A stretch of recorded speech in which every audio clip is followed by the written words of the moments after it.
possibly the funniest and wittiest guest I've ever had on my show previously. Bob Welch is with us tonight.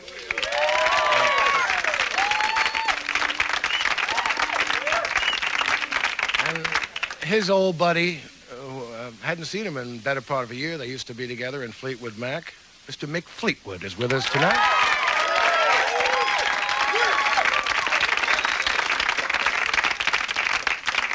And we have a young man who skirts very talented and one of the great wits in rock and roll, Bob Welch.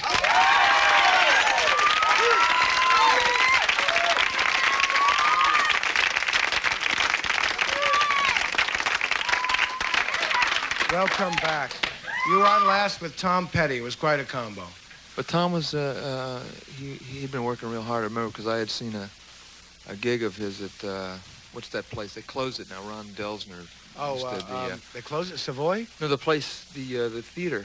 Oh, yes, that the big theater. Yeah. Academy of Music or something. I think it's closed now, but he'd been really rehearsing. And I had been working in that way. I'd been just doing promotion, just smooth stuff. I mean, of course. You're great at that, though. Eat the hors d'oeuvres. You see, promotion, it's an art because you don't want to sound like you're really a hard sell. But you give of yourself. You entertain when you go and promote, Well, the thing is, there's a lot of people, like how many times, a lot of promotion is involved with other people in the business. You have to give nobody really wants to know that, well, what have you been doing today? Well, I've been doing some vocals and I was sweaty, my hair got mad, I had to take 2 showers. And then I didn't feel too good when I got up. I felt like throwing up, but I held it off real good with Emitrol. Then nobody wants to hear that. Well, what people want to go is you have to cruise in and be like, sure, I did the record. Oh, of course. Yeah, you have to be, and that's part of it. But it's actually fairly easy to do when you're actually working, as you know. I'm sure when you're doing. What's easier for you when you're doing, if you're doing a live gig, right?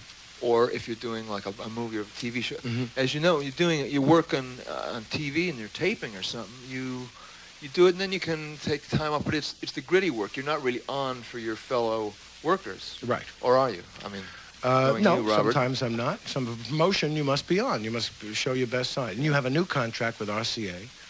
Absolutely, yeah. Real happy about that. From Capitol, from beep beep. Nah, yep. The record companies are on. So this will be your first album. You're working on it now. Yeah, I'm right. Everybody says that, but I am literally. No, everybody does. Literally. Yeah. When I come back. Sounds like his motor is going down. No, I am going over to Burbank right after the show. Seriously, I mean, everybody pretty says exciting. That. It is exciting. We go in, we shut the door. Wait. Really what I'm doing is he's mixing. Yeah. My engineer's mixing the record, and mixing means taking all the, tracks and putting them down to 2. So why do all the tracks in the first place, right? I mean, everybody has that. I keep asking myself that. But what I'm doing really out there, I'm laying on the floor, and then every 3 hours he calls me and, says, do you want to listen to something? And I'm reading magazines. I've finished my actual work, but I lay on the floor. I have to be there to tell him what I think. Well, you're a pro. I mean, you've done this so many times. I know you do it so well, and I know you enjoy it, but a lot of people don't know that there is some skull work attached to it that can even be dreary, right? The end result is beautiful. Bob Welch, who is this voice? Hello, you owe me £3.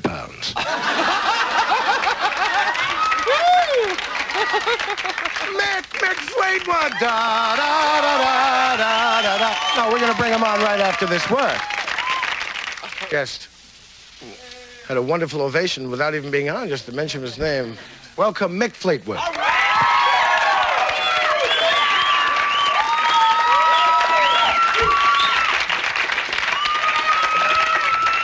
Welcome, Mick.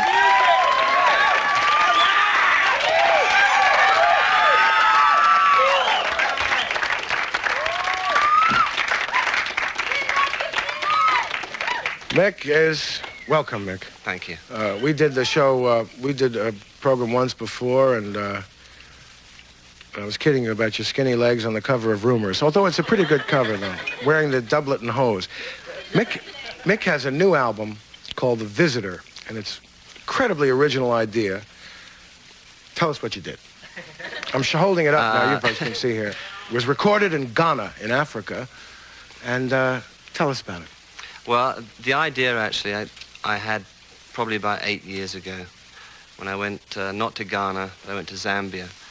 And the idea lay dormant for that amount of time until I was able to go down there owing to a brief holiday from working with Fleetwood Mac, when I definitely decided I didn't want to sit on my and do nothing.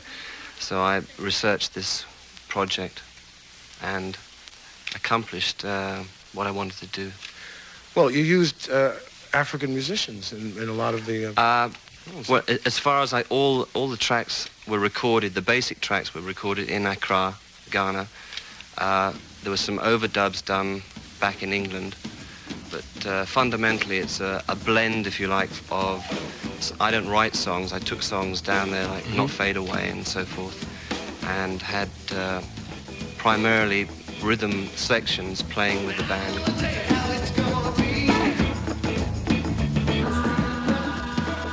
Was it a problem that you had to stop the recording session often for lions or anything like that? No, it definitely wasn't. So, here he comes again, watch out! Oh, cut! Rhinos, nothing? Don't they have any more of those in Africa? Indoors, sorry. Indoors. Yeah. Not much was done outdoors. It originally was going to be, but on my first visit before this project actually took place, there are no roads that are really negotiable as far as like transport. So we decided to, so we took all the equipment down there. Remember what we were talking about before? Because I attended some of the pre-production, I guess you call them that, meetings, Mick's house. And our mutual attorney's sister, is it his sister? She's an African, she's a specialist at UCLA. And I mean, some of the things, actually because Mick asked me to go originally. He's a traitor to the project. I'm a traitor. Oh, thank you, Mick. For they have green mamba snake, the most, or the black mamba, the most deadly. I mean, it's, to be honest, it was pretty scary sounding. I don't know if it wound up that way. I haven't, because I haven't talked to you. Bob's a coward, you see. No, it didn't end up like that. But in terms of there are no studios. You send out for a hamburger for lunch? What do you do? You definitely don't. You have to kill a guinea fowl or something, huh? You send Wazulu out again. We're hungry. Yeah, you don't phone your mother up every day. Yeah.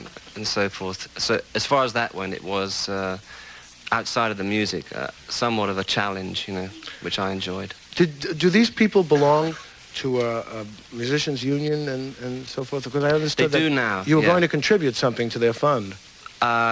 Well, more than just doing that, really, outside of my album, we were able to give lectures on copyright law and all the things which really aren't taken any note of, mainly by their government, and and so forth. So as far as that went, it was outside of the music, somewhat of a challenge, which I enjoyed. Do these people belong to a musicians' union and so forth? Because I understood they do now. You were going to contribute something to their fund.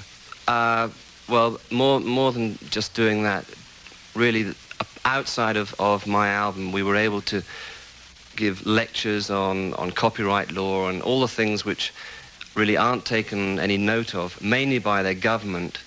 And if one thing, without martyring myself, because I went on a selfish motive to make an album, but while and during the course of this whole thing, it led to n number of things. One being, I think, and they need all the help they can get. Well, what kind of gigs do they do there?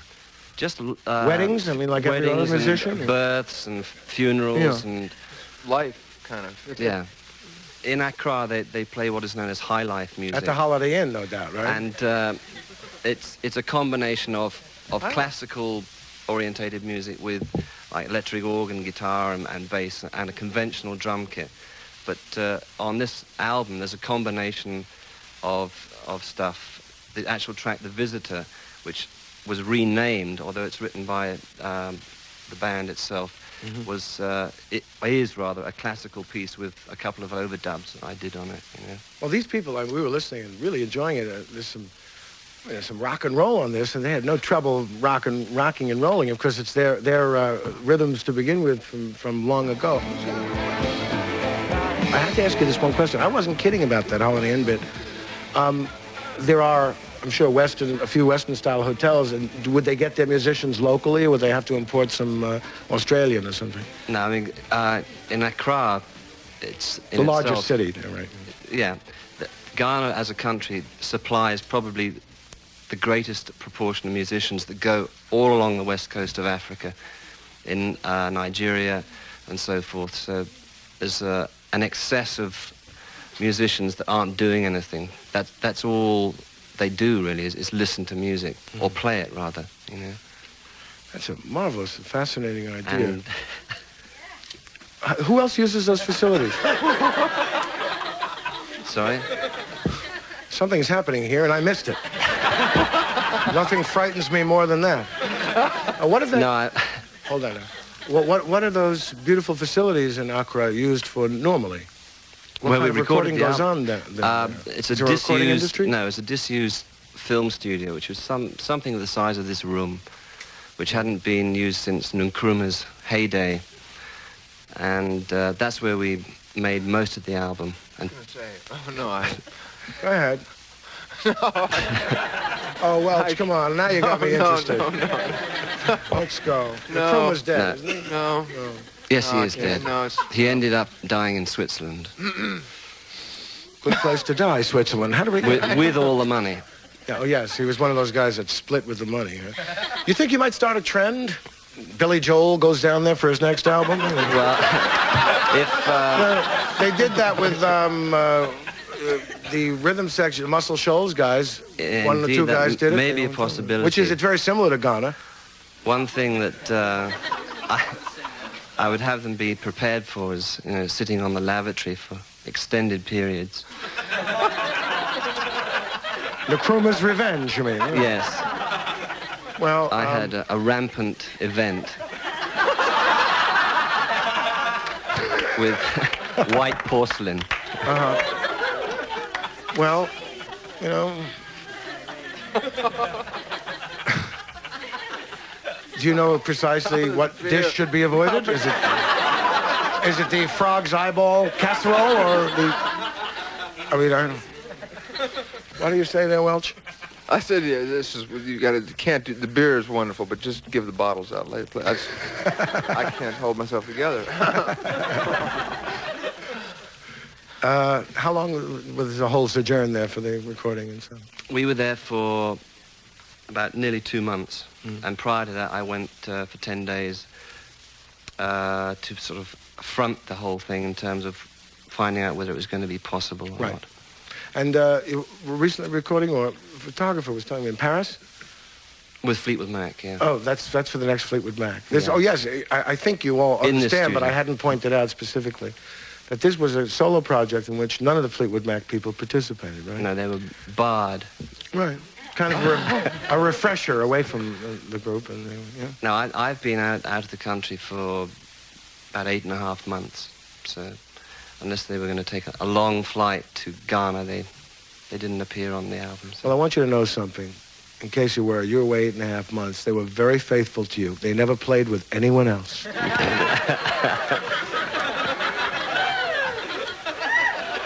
And I know that for a fact. We'll be back with more Mick Fleetwood, Bob Welch, after this word. Stay tuned.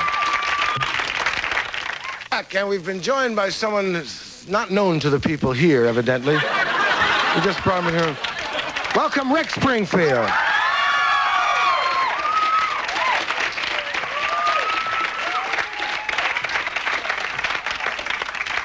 Rick is laryngitis. I'm going to speak for him.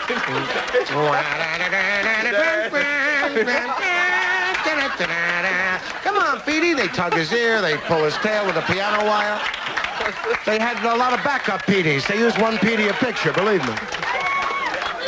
Doesn't he look a little like Petey? Yeah, he said the spot doesn't completely go over his eye, but it's close. He's a beautiful... What's his name? Ron. Lethal Ron? Ron. Ron? Lethal Ron. Lethal Ron, yeah. Yeah.